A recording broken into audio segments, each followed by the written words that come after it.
Hey, how's it going? It's Tim Brown, and this is the Hook Better Leads podcast, and I'm here with Martin Pettigrew. How you doing, man? Doing outstanding. Thought you'd never ask.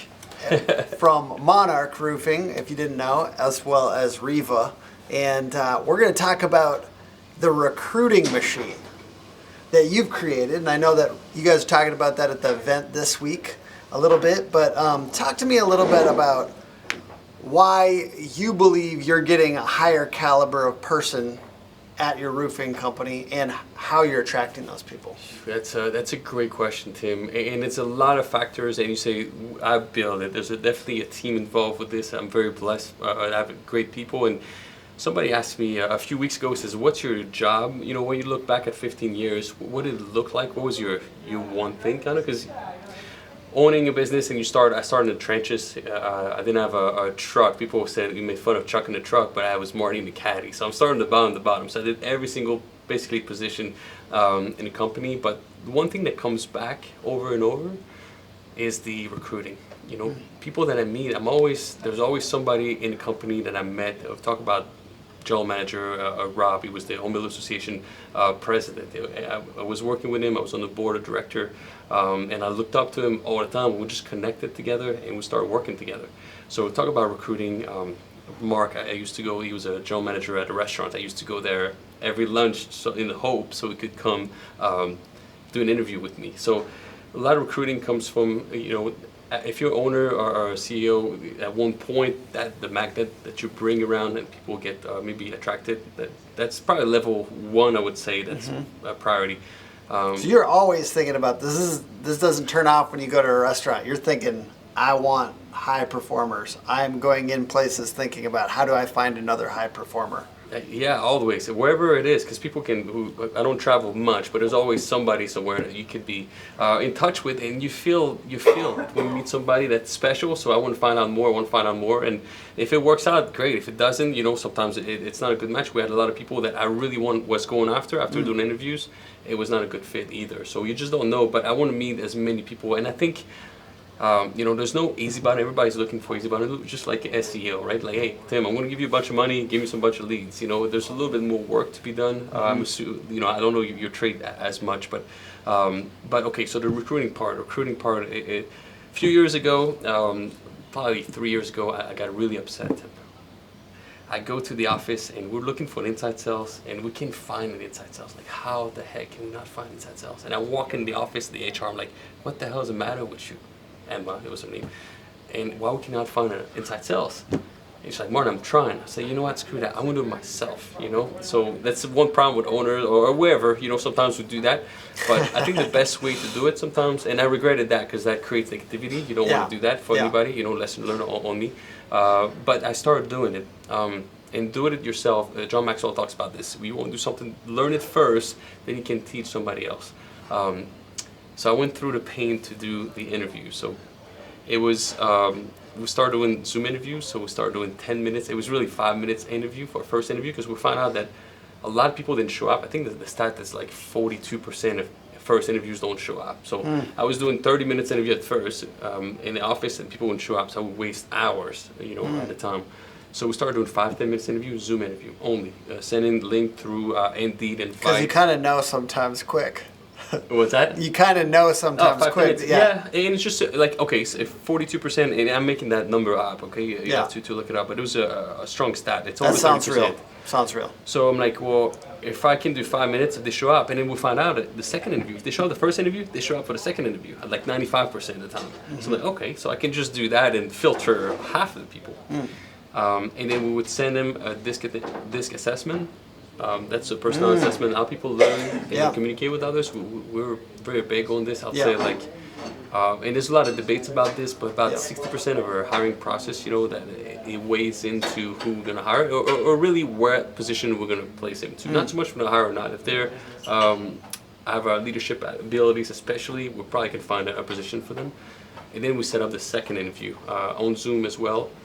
And then the third interview is in person. We always like to do a test. If you're an outside salesman, the first interview, everybody wants a job, right? But they always say, one of the questions is, have you been on a roof before? Can you climb a roof? Because outside sales, it's a requirement, right? The roofers, people say, well, of course, if you're going to work for a roofing company, go and go on roof. But sometimes they just apply to a billion jobs. Yeah. So we test them if they can go on roof or not. As simple as it sounds, we got a lot of people that could not go on roof. So instead of hiring them and you've spent a month training them, you find out they want to go on the roof or other things like videographer. We give them a little task and how long does it take to get the video back? Yeah. And get quality. I like the little test in addition. I'm going to zoom out for a second and ask, because I just recently finished your book, The Roofing Machine. If you haven't checked it out, very, very good book. There's not that many good books about roofing yet, so this is a really good one. Go check it out. Thank you, man. Great, Appreciate that. great read. You were a valet. Was it a valet? Yes. For a while? How long were you a valet for? Years, Tim. What did you learn in valet? Because I was also a valet for years. Yeah. What did you learn as a valet that you apply now to what you're doing? Well, first, doing things that nobody else wants to do. Okay, so valeting, I love valeting. It's night job. Nobody wants to do that. And working on a Saturday night, it was the busiest night in the valet. In the clubs here, they close at 2 o'clock. So nobody wanted to work that night because everybody would come out. And you had to get everybody's car. It would. I did overnights as a valet for a long time. It's not. Yeah, there's a lot of things that suck about it, but. It's great. Like nobody wants to do it. All right, let me have it. And I found out that night I could go home earlier. So after I would work all day, 6 days, and a little bit on Sundays. But the Saturday night was great because Sunday morning I didn't have to get up, so it was great. And if I could save a couple hours after working 80, 90 hours a week, I love that. So do things that nobody else wants to do. And really, man, the biggest lesson I learned is I was parking cars. It really triggered Monarch. And I think I talk about it a little bit in the book. Yeah. But I was parking cars for guys that had nice F-250. They had Hummers. They had diesel truck. And they would come in the club till the morning, like 2, 3 in the morning. So they were spending money and they would have a lot of fun. So I was working valet and I was working the golf course. I would say like eating crumbs, I slept in my car a lot of times playing golf tournaments and stuff. So I couldn't really make means and these guys were blowing money away. So that made me like curious. So I started to find out about what they were doing. But long story short, they were all contractors. They were siding, drywall. They did a lot of windows. So I was curious, like, how did you guys can get up in the morning? Because I don't know too much about construction at that point. But I said, how do you get up in the morning? If you had a club till 2, 3 in the morning, you got to get up at 6, I would assume, because it's sunrise to sundown, right? And that was a trigger right here. They said, it doesn't matter, Martin. If we go out tomorrow, we get fired from the job, we get another contractor to hire us. That was 2007. It didn't matter. The prices were high. Everybody was begging for labor, for contractors. So at that point, and it took me a long time, and we talked about take the con out of contractor. Yes. Yeah. But it was my fuel, and to this day, I'm telling you, I'm driving around, even if it's any roofing contractor, if it's like I would say truck in a truck with a magnet, like it doesn't matter if I'm in town or out of town. Like I get upset. I'm like, I gotta get better because that means that guy found a way to sell a roof that we did not sell. So we gotta get better at sales. We gotta get better at serving a community because we can provide the best installation, the best service, and the best warranties than anybody else. And that's very motivating. That's the why. That's the why, and why you gotta close deals. And Tim, I'm telling you this, okay, and it feels like I'm negative on contractors, but I was Marty in a caddy. So I started with nothing, so I feel like I can talk like this about dominating our market because I really feel like I came from the bottom, right? So just a passion to I say like a crusader. I don't know if that makes sense, but that's where the passion came in. So it's endless. It's not about money. That, there's no end game. There's just. I feel that about our marketing stuff too. Like it kind of bothers me if they go with somebody else, not because of the money, but because I literally think that we could do better than that other. Yeah, you should have that. You should have whatever you do. You should have that vibe about what you do that you got it down.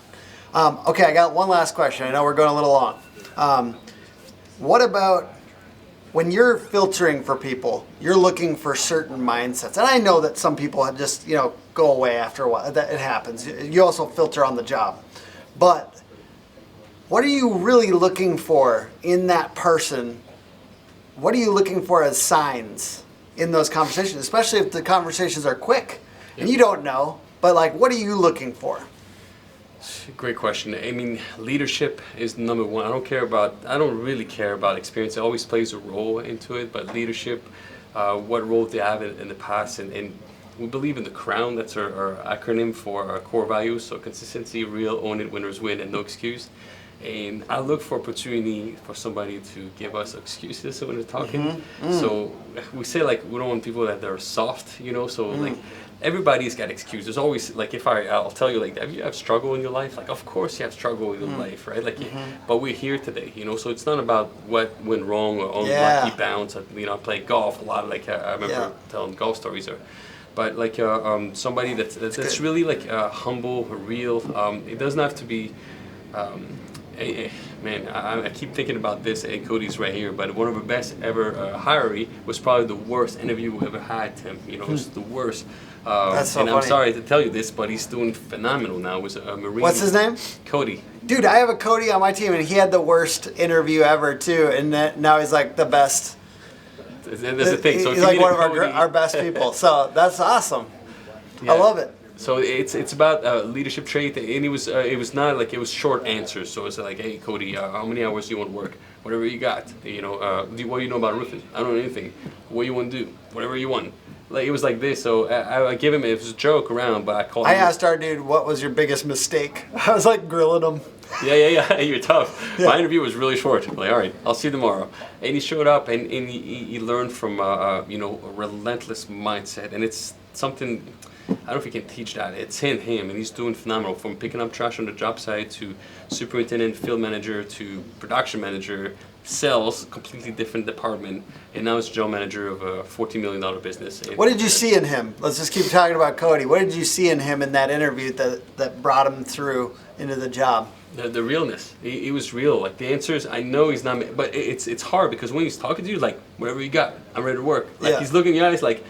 I called Mark after I said 2% chance this guy's gonna show up tomorrow. Like he's BSing me to get a job. Yeah. But he showed up. But the way he was asking, you don't know till you hire. Because I'm telling you, 97% of time I would not. He show up at the office, would do Zoom interview. He just show up. Like, bro, it's supposed to be online. All right, just you're here. Come on.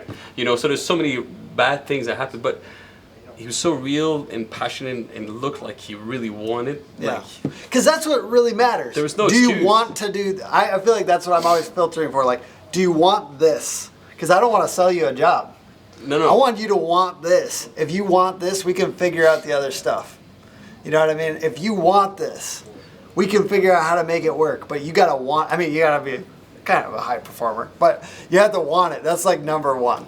Yeah, but how do you find out somebody? In the biggest, I can say like the biggest mistake I can see. Like I don't know how you find like it's. You know, I've done hundreds of interviews, and I'm still doing a lot of interviews now. That's how picky and I care how much about this. Don't rush it. Don't rush it. And it's like somebody, Carla was doing some of the slides for tomorrow, and she put a Hulk. She's like. Even if you don't know the process perfectly, if you have Hulk, he can lift the entire car. He can lift so much on his back as a leader.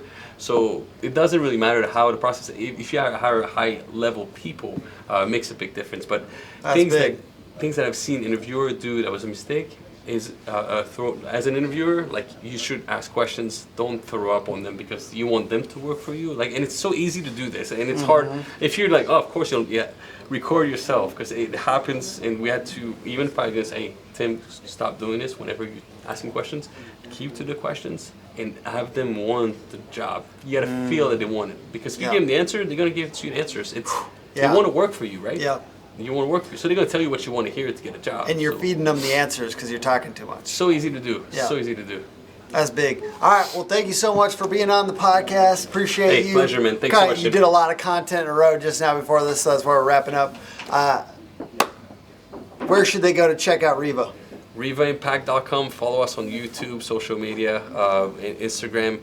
Definitely. And LinkedIn, you can follow me on LinkedIn. A lot of content out there that we give away, man. We want to impact the industry. That's very important. It's not about the money, and it's never been about the money, but we're very successful with Monarch, with other businesses that we have.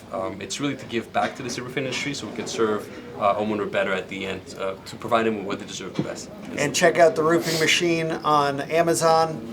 And the podcast is put on by hookagency.com. Hook Agency all over social. Thank you so much. Bye.